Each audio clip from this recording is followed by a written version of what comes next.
Windows 10 Creators Edition will tell you how much Microsoft is snooping on you. YouTube TV lets you record all the network TV garbage you want. And if certain apps turned over your contact list, you could be eligible for a windfall of up to 53 cents. All that and so much more coming up on Tech News Today. This is Twit. Bandwidth for Tech News Today is provided by CacheFly at CACHEFLY.com.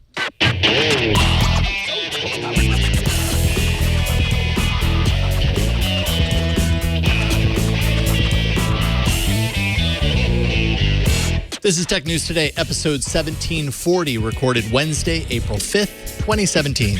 This episode of Tech News Today is brought to you by Tracker, a coin-sized tracking device that pairs with your smartphone and keeps you from losing your most valued possessions. Visit betracker.com right now and enter promo code TNT to receive a free Tracker Bravo with any purchase. And by Rocket Mortgage by Quicken Loans. When it comes to the big decision of choosing a mortgage lender, work with one that has your best interest in mind. Use Rocket Mortgage for a transparent, trustworthy home loan process that's completely online at quickenloans.com/TNT. Welcome to Tech News Today. This is the show where we tell you every last thing you need to know about technology today. Oh, we do. We totally do. We do. I'm Megan Maroney. I'm Jason Howell. We put the we in us because you're back. I don't know what that meant, but you're back. It's good to have you back. We talk about technology. Yes, exactly. Should we talk about technology? Okay. All right. Microsoft says keep calm and read the privacy statement because they are finally revealing exactly what information Windows 10 collects about you.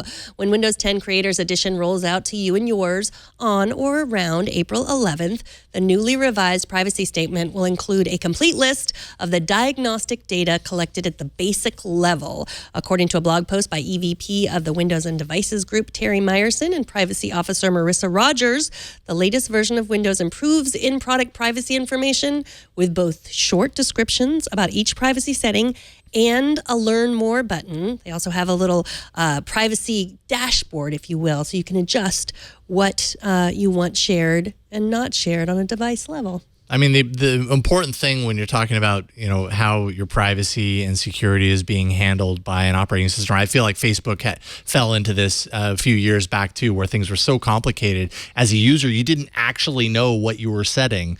For example, before in Windows 10, there was a setting that said, let apps use my advertising ID for experiences across apps. In parentheses, turning this off will reset your ID. And it's like, what am I even doing? Why is this here? What is it supposed to do? Now that's been reworded to say relevant ads. Let apps use advertising ID to make ads more interesting to you based on your app usage. And if you turn that off, it says the number of ads you see won't change, but they may be less relevant to you. I know what's happening. That's good. That's good stuff, Microsoft. Thank you. That's what we call transparency. Yes. Mm-hmm. Yeah, it's good. I mean, I read something this week about privacy policies. Like if you actually spent all the time reading the privacy policies that you always click accept, like you'd fall asleep. Well, you'd fall asleep. You wouldn't be able to sleep. You wouldn't have that many hours in the day. No, like there true. just aren't even that many hours in the day to read all of those words. No one thinks that anyone is reading all of them. And so this is good. I mean, it's not, Microsoft says it's not just the what, it's the why. They're asking for this. And, since Windows 10 came out, people have been saying, like, what is it you're collecting? We need to know. And there were 3 different levels, and now it's down to 2, the basic and the enterprise level. And so you can really adjust it according to your foil hat size your and comfort. shape. Yes. There is no none option, by the way. So there still is no way to not share anything whatsoever with Microsoft. Microsoft says that some sort of sharing is necessary to kind of provide a minimum level of security. So that's why that for now. And by the way, Microsoft launched the Creators Update and an SDK for developers today. So even though this is ahead, I think it's supposed to go out to everyone in a week. If you're willing to jump through some hoops, you can do that now. Developers certainly are. YouTube TV is launching today after first being announced last February, bringing more than 40 networks, including the Big Four, live sports, and a host of popular cable networks like Disney and SyFy or SyFy depending on how you like to pronounce that one. A live tab in the new app allows for channel surfing, and the video content can be cast to Chromecast-enabled TV sets. Users can also follow any show with a built-in unlimited DVR feature, and all future episodes would then appear in the library going forward. The service costs $35 per month. First month is free. And I signed up. Hey, first month free for free TV. I know. I signed up too. I signed up for it. Amazing what kind of garbage is on live TV. So much stuff I never want to watch. There it is. Isn't that beautiful? One thing I actually really like about the interface, this is probably the way to do it. I meant to tell you ahead of time, and I couldn't. Whoa. I do watch Modern Family on Hulu, and if I can watch it for free. You really went in there. Yeah. It's like it's super close up. I already signed up to have it record the next episode of Modern Family, which I normally just watch on Hulu. I mean, I could imagine getting rid of my Hulu subscription in place of this. That's $11 a month or something like that. But I don't know. Unlimited cloud DVR storage, that's nice. That's really nice. 6 accounts for all your family members. You can do 3 streams at once, also nice. No HBO. That's definitely a drawback. Showtime, though. You can get Showtime for, I think it's $11. So So that's the $35 plus the $11? Yeah, exactly. If you want Showtime, it's $11 per month. Oh, man, what was that? The Land Before Time is on Sold. One thing I really like about this interface is that it kind of shows what's playing on each channel as you swipe through. So you don't, it's not a matter of like reading it and then hopping in and then waiting for the stream. It's all happening kind of in real time, which is nice. And again, I mean, the reason that you might not want this over something like Hulu is because Hulu has an app for your Apple TV, I'm assuming, and this doesn't yet. I'm sure they will eventually, but right now it's really kind of tied into the idea that you have a Chromecast on your big screen TV at home, and you're either watching on your device or you're casting it to the TV, at which point your device becomes the remote, and you can select what's thrown up there. I could probably AirPlay it to my TV, but probably not great. Well, do you have Chrome reception. Do you have Chrome? I don't have a Chromecast, but I could get one. But aren't they only like $20 or something? So check this out. If you sign up, so it's the first 30 days free. If you pay for the second month in advance, they give you a free Chromecast, which basically means you either get a month free with the paid Chromecast, depending on how you're looking at it, right? They both cost $35, essentially, is what I'm saying. So you're either paying for that month and you get a free Chromecast, or you're paying for the Chromecast and you get that free month, because you just pay that $35 and you get both. Yeah, it's weird how Google always does things like that. Yeah. They don't just I guess that's I like the idea of getting a free Chromecast better. Yeah. That sounds better than a free month. Whatever works for you. One. You can watch The Matrix. I can just put on Don't watch it right now though. Why? Because we're doing a show. Oh, okay. Now is not the time for The Matrix. Should point out it's limited release right now. Los Angeles, New York, Chicago, Philadelphia, San Francisco Bay Area. So obviously we were able to sign up. And when you compare it to some of the other competitors like Sling TV, you get unlimited DVR. No, sorry, not unlimited DVR. It's $5 for 50 hours of DVR storage. And then PlayStation Vue, which has been the one that I've been doing. I hop on and off of it depending on if there's something I really need to see that month. That's unlimited DVR, cloud DVR for 28 days, and then it falls off. Here, like we were talking before the show, yes, add Judge Judy to your list. Not because you'll ever watch it, but because you don't want to regret that you didn't sign up for it and it's not a part of your library that one time that you need Judge Judy. Okay, so I can't watch The Matrix right now. Can I watch Judge Judy and still do the show? Because apparently you can. Oh, you are so lucky. Don't worry, you can watch Judge Judy. I'll do the rest of the show. That's actually KPIX 5 News at 6 p.m., which I'm not going to watch while I do the news. That's such a poser show. That's not Judge Judy. Yeah, so I think this is going to disrupt something. It's going to disrupt TV a little bit. I don't know what, but, I'm just reminded, there's a lot of garbage on TV to watch. There really is. I'm glad you're here watching us, which I believe to not be garbage. Facebook is working on new technology that will help in the fight against revenge porn. In case you're not familiar with the term, revenge porn is any any explicit image that might have been initially shared voluntarily on a one-to-one basis, but is later distributed more widely, often for revenge. Now, Facebook is doing its part to stop widespread sharing of images that have been reported as revenge porn. According to a blog post on their site, Facebook will use new photo matching technology to prevent users from forwarding images that someone has tagged as an intimate photo that has been posted without consent. So it's kind of the matching of man and machine. So you have to someone has to report an image. Either you report it of yourself or you report it of someone else that you see an image that you believe to have been shared without consent. And then Facebook uses its image matching technology to prevent that from being shared again. But they also say they have some people working on it. They have, what did they call them? Trained experts. Specially trained representatives. Specially trained representatives. Like, I don't know whose job that is, and I'm sorry and thank you for doing that job, but I don't know how they're specially trained.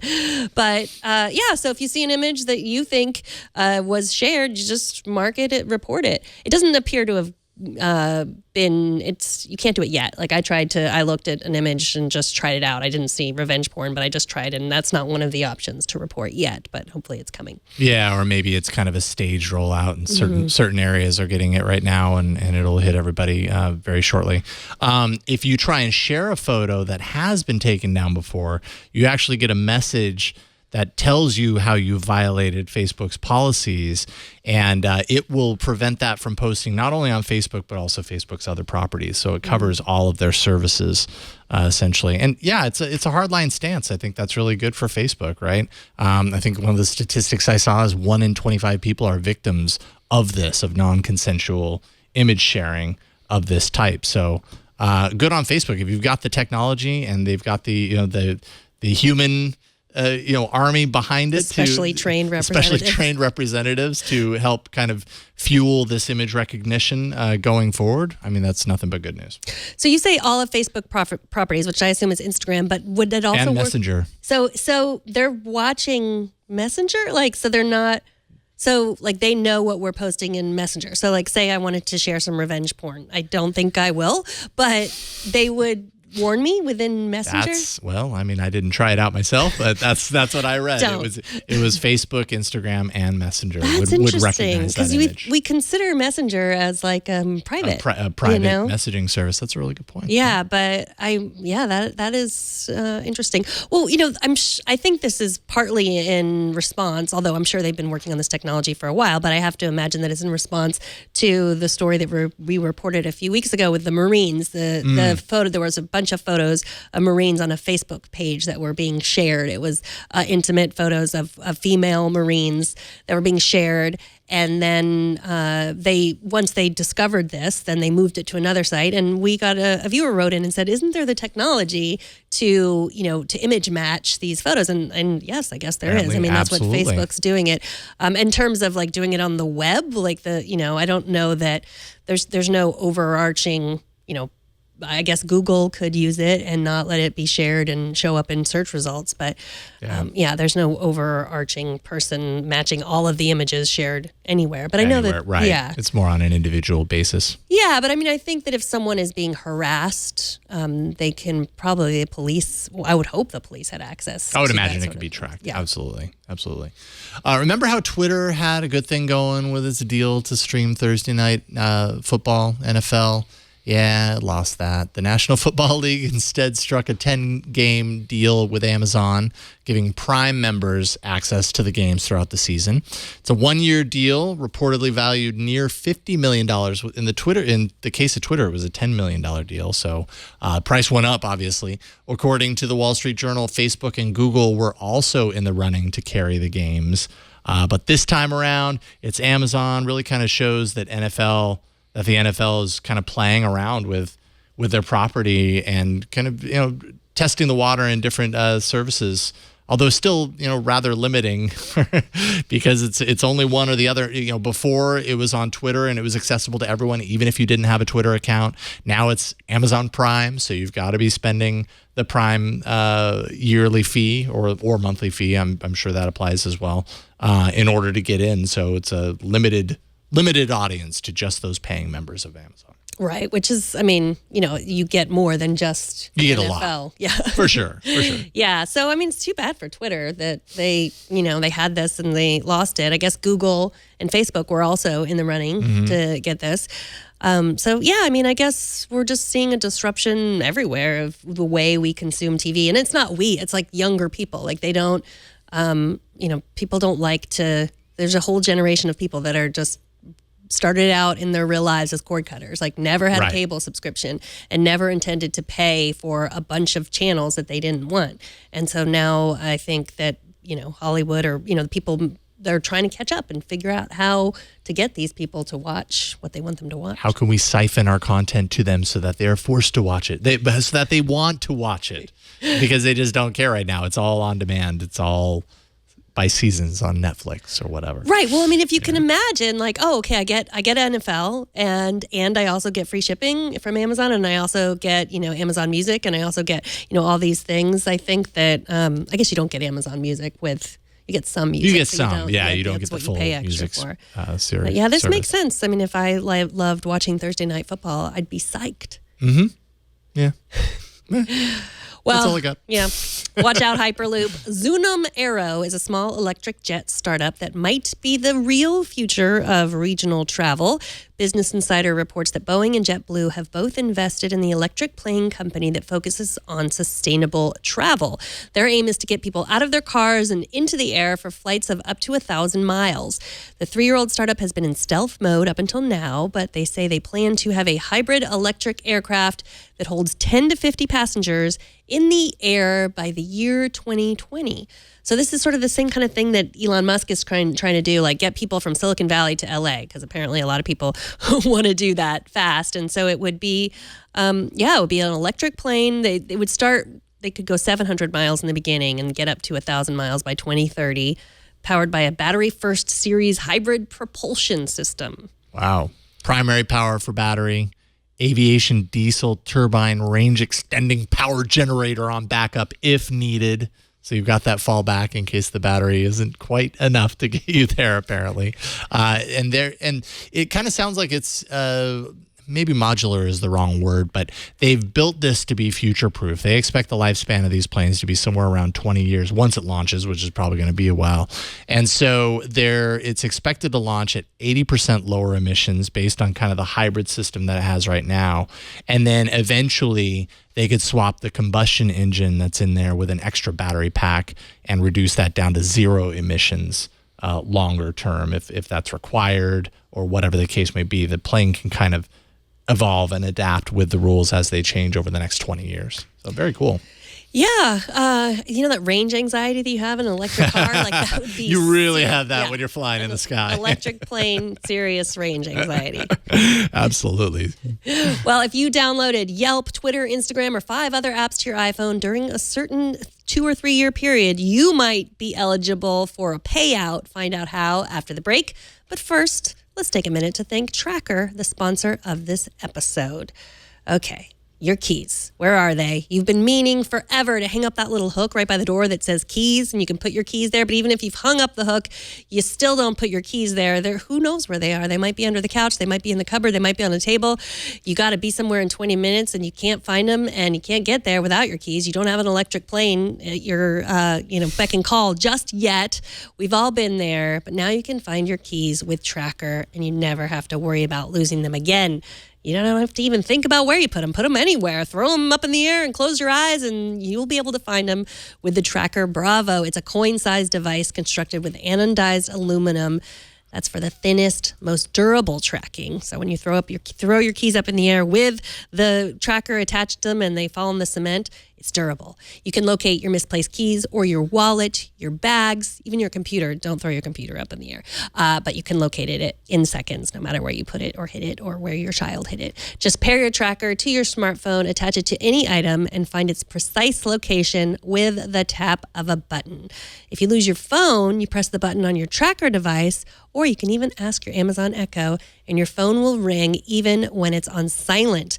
Your phone can track up to 10 devices at once. You can customize 2-way separation alerts so you're notified before you leave your item behind. With over 4.5 million devices shipped, Tracker has the largest crowd GPS network in the world, so your lost item shows up on a map even if it's miles away. The Tracker app records its last known location, and then when another Tracker user comes within a 100-foot range of your item, you'll get a GPS update of where your item is located. With a 30-day money-back guarantee, there's really no reason not to give it a try. Stop losing your stuff today. Go to thetracker.com, enter promo code TNT. You'll get a free Tracker Bravo with any order. That's thetracker.com, promo code TNT, for a free Tracker Bravo with any order.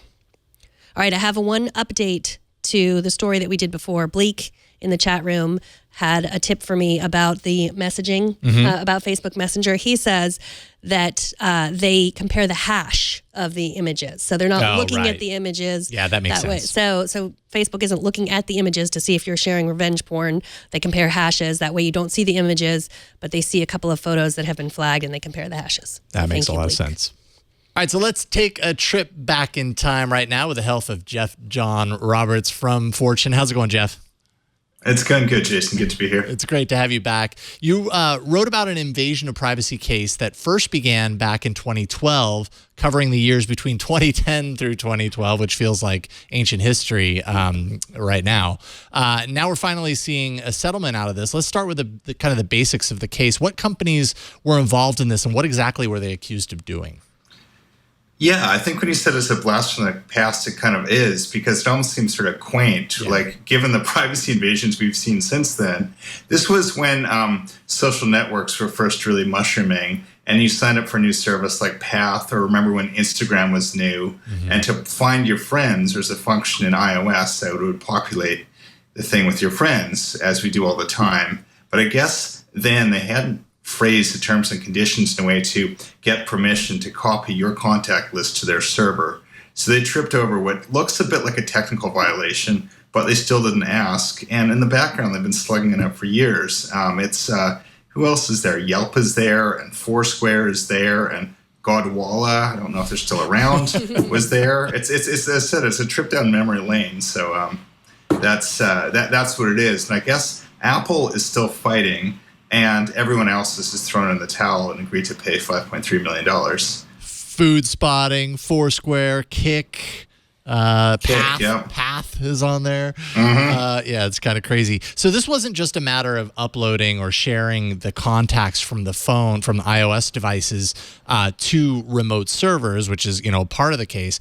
But there's also an aspect of this where they claim that information was accessed and stolen. How do they know about that? Yeah, that's the allegation. I mean, if you're with the consumer side, it's sort of this form of data mining that wasn't permitted. And they've gone and sort of maybe scraped and queried your data, and what did they do with it? On the other hand, Yelp actually filed a motion and said, no, this is, if you agree to share your contacts, this is just how it works. It's a technology.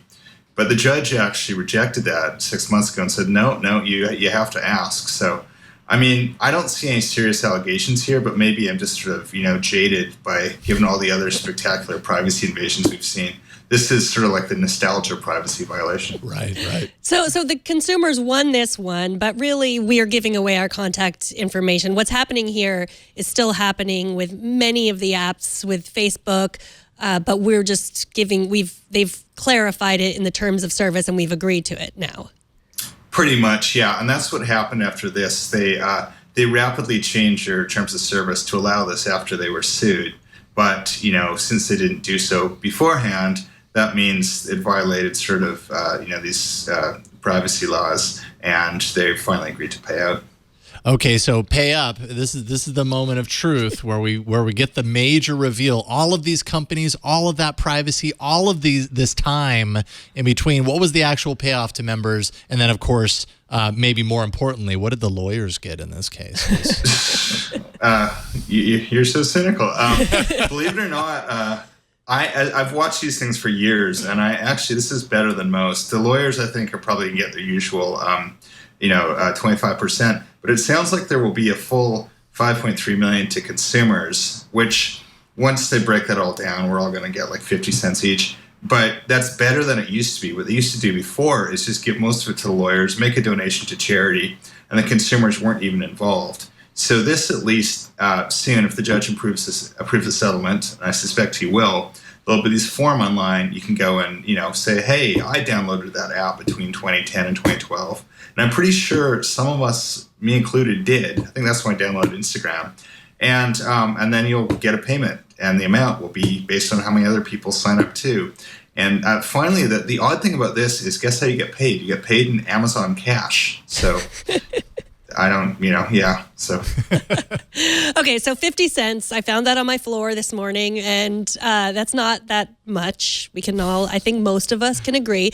How effective are class action lawsuits to really getting companies to change their privacy policies to make them more consumer friendly? Better than nothing. And in the absence of a kind of robust privacy enforcer, other countries, Europe, even Canada, have these privacy commissioners that go in and really kind of give the companies hell. But in the U.S., the FTC's toothless in a lot of ways, and so this is sort of better than nothing. But I don't know. Do you think your privacy is better protected than 5 years ago? Somehow the tech companies always win. Yeah, and maybe it's not as protected, but like you say, they're telling you now in the terms of service that you probably don't read. You're right, I am a little cynical. I apologize about that. So Apple, of course, was not a part of this settlement. What can Apple look forward to out of this? An extended case that reaches another 5 years? Yeah, maybe they're just trying to outspend the plaintiffs, or who knows what's happening. Because the original lawsuit was against 18 companies, and gradually most of them have left or settled, and Apple's the only one left standing. But Apple, typically, with so many things in the tech industry, goes its own way. And also, Apple can be more litigious. There's the Samsung case is going to go on till we're all dead, I think. So this could be one of those where just out of stubbornness, Apple lawyers don't like to lose. But or maybe a year from now, we'll be doing this show again when Apple has decided to give us 50 cents too. Well, how much are we as a consumer really responsible here? Because this was the Find Friends feature. The idea was, I want to see which one of my friends are on Instagram. And so isn't it inherent in that idea that you would be then sharing your contacts? Isn't it obvious? Yeah, that's what the companies are saying. But, it's one of those, how tech literate do consumers have to be? And I think 5 years ago, you'd say, oh my God, I didn't know it was going to do this. But now I think, consumers sort of know how it works, and you sign up for this, it's going to happen. That said, I still think there should be ways for when you do download these things, they're going to explain what they do and what, capacities in your phone they're going to access, and give you a clear yes-no opportunity. But, as I said, the idea of an app like scraping your contact list is kind of quaint by now. Yeah, I think they have gotten a little better. It used to be that Facebook would post to your wall and you wouldn't, you get some you just sold some carrots on Farmville. Mm-hmm. And now I think apps are really much more clear about that. We want access to your contacts, but we're not going to post on your wall without you knowing. So things like that. There's some improvement. Yeah, and norms have changed a bit. What they call growth hacking, what Path did, where they do what you're talking about. They just get into it, then spam all your friends. The backlash against that sort of behavior is a lot higher now. That really ticks people off. So, maybe the companies have gotten a little more respectful, but in the bigger picture, I'm not sure how far ahead we are. Yeah, LinkedIn still does it.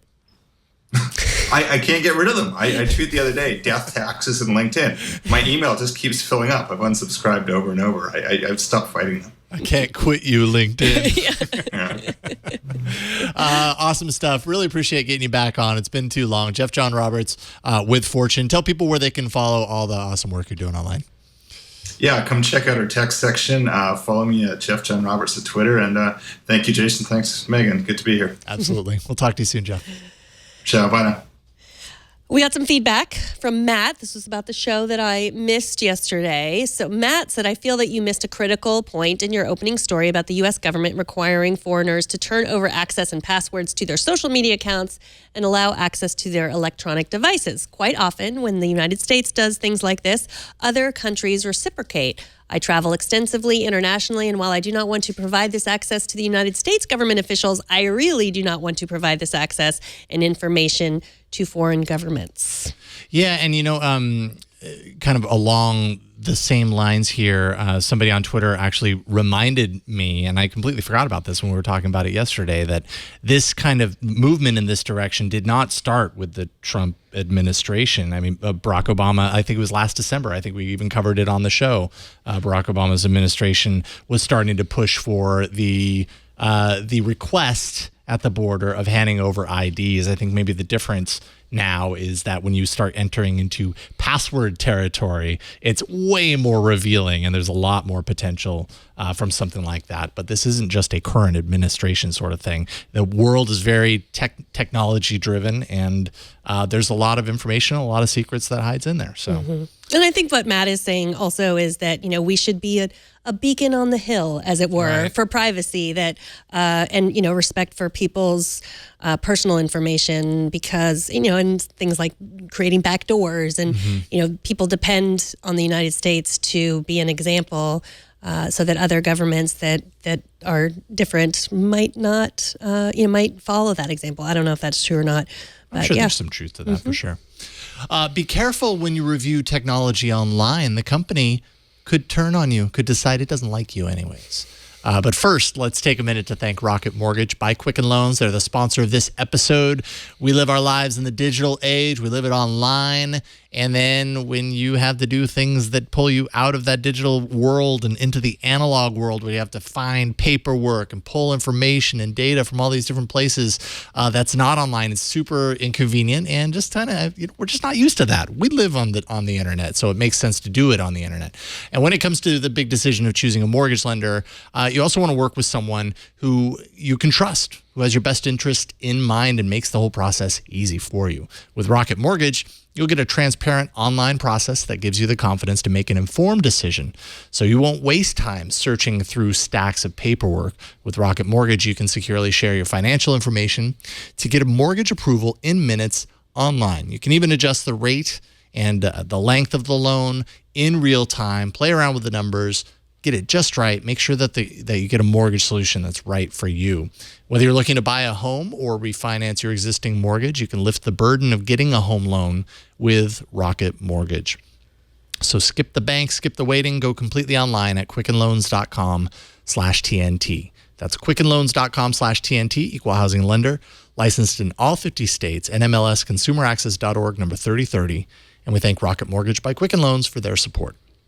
TNT's fan of the day is David Sheneman on Twitter, who sent us this picture saying, took this pic of my dog Sparky while listening to Tech News today. He loves the show too, but wishes there was more cat news. It's not going to happen, Sparky. We're both allergic. We both are allergic to cats. That's the main thing we have in common. Yeah. Sparky has an amazing beard. I would totally agree. That's an impressive beard. Beards are popular these days. Sparky fits right in. Yeah. And by the way, if you send a picture of your dog, it will make it into the fan of the day, even if you say horrible things about it. Pretty much. He also actually followed up with another tweet saying, I also listened to the show while in the shower today, but for everyone's sake, I didn't have any pictures of that. Thank you, David. We appreciate that. Show us how you watch or listen to TNT. Just record a video or take a picture of yourself or your setup, as long as it's not from the shower, and post it on Instagram, Google+, Twitter, or Facebook, and use the hashtag HowIWatchTNT, and we'll find it. So you want to open your garage door with an app. I mean, who doesn't? Those garage door remotes are unsightly and not always in your hands while you're driving, like your phone is. Enter Garageit, a device that promises to be a simple and elegant way to breathe a new life into your existing garage door openers. But when one user had trouble with the iPhone app and left a 1-star review on Amazon, the maker of Garageit not only scolded the user for his, quote, poor impulse control and, quote, tantrum, but also remotely disabled the user's access to the app and told him that his only option was to return the device and get a refund. Mashable contacted the creator of Garageit, who says he regrets his response. He restored the user's access and maintains that the customer was never locked out of his garage or his home during that time. Don't do this. Yeah, so I guess it's early days. It's an Indiegogo project, and so he also the guy who's in charge of Garageit, who made the horrible worst PR mistake of his life, said that this he didn't want the community to be besmirched by this guy's language about the app. But there's no excuse for that. There's no excuse if you have a product and it's not working for someone and they complain, then you do something about it. You don't revoke their access. I mean, it's a challenging time online right now. There's a lot of vitriol and people have very pointed opinions about things. Forums are where you're going to find a lot of those opinions, or in this case, reviews. And a reply like that, I mean, I feel like we've probably all been there where you get that email and you're like, oh man, I just want to give them a piece of my mind. It's probably not a good idea. Just don't do it. Especially not if you're selling a product, because I mean, you alienate your customers as a result. It's done in a very public fashion. A lot of people saw it, and now it's being covered in news and whatever, and that erodes trust, and that's really bad for your brand. So it sounds like you probably learned that lesson the hard way. Right, but if you also think about how many Internet of Things devices we have, how much we're depending on, our garage door openers, our locks, our lights. And so, what if the maker decides, oh, you complained about my product, you're not getting your lights turned on today, or I'm locking you out of your house. You're not getting into your house. What do you think about that? Or guess what? Troll. Your thermostat's going to go down to really, really cold until you behave. Yeah, that's just not where you don't go there. Right. Don't go there. But that's a dystopian future. We always worry about hackers getting into our Internet of Things, but what about the makers of the Internet of Things? They have so much control over us now. Well, they have a lot to lose if they go down that road. You know what I mean? I mean, ultimately, at the end of the day, companies have to do good business in order to stay in business. Right. And like I said, this erodes trust. That hurts the brand. And I don't know, you don't sell garage door smart devices anymore as a result. That's what happens, unfortunately. Yeah. Also, the garage door opener, the clicker, that's good enough. It's fine. It's a button. It's a single button that's right above my head. I just push it and it's done. Well, I guess if you're away. Yeah, if you were oh, I forgot to close the garage door. Which has totally happened. Boop. It happens. But I'm sure there's another Garageit with nicer people working for them. I don't know. They could be really nice now. Yeah. Now they're probably incredibly nice. Yeah. Let's hope so. TNT records live every Monday through Friday at 4 p.m. Pacific, 7 p.m. Eastern, 2300 UTC at twit.tv/live. You'll be part of the show by emailing us, tnt@twit.tv. Leave us a short voicemail, 260-TNT-SHOW, and find us on Twitter at TechNewsTodayTV. If you just stumbled upon us and you don't know what you're wow, this is fantastic. I want this every day. Where have you been all my life? I know that's what you're probably saying right now. Where have you been all my life? How can I get you tomorrow?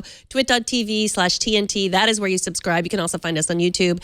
And if you want to tweet at me, I'm there. I'm just waiting for you at Megan Maroney. She's waiting for you. Go ahead. Tweet at Megan But Maroney. Don't have any tantrums. Yes, or else. I'm at Jason Howell. I'm also waiting for you, but with a smile. Thanks to our technical director, Brian Burnett. Thanks to Burke for helping out in the studio. Thanks to Kevin for editing the show. And thanks to you for talking tech with us today. We'll see you all tomorrow. Bye, everybody.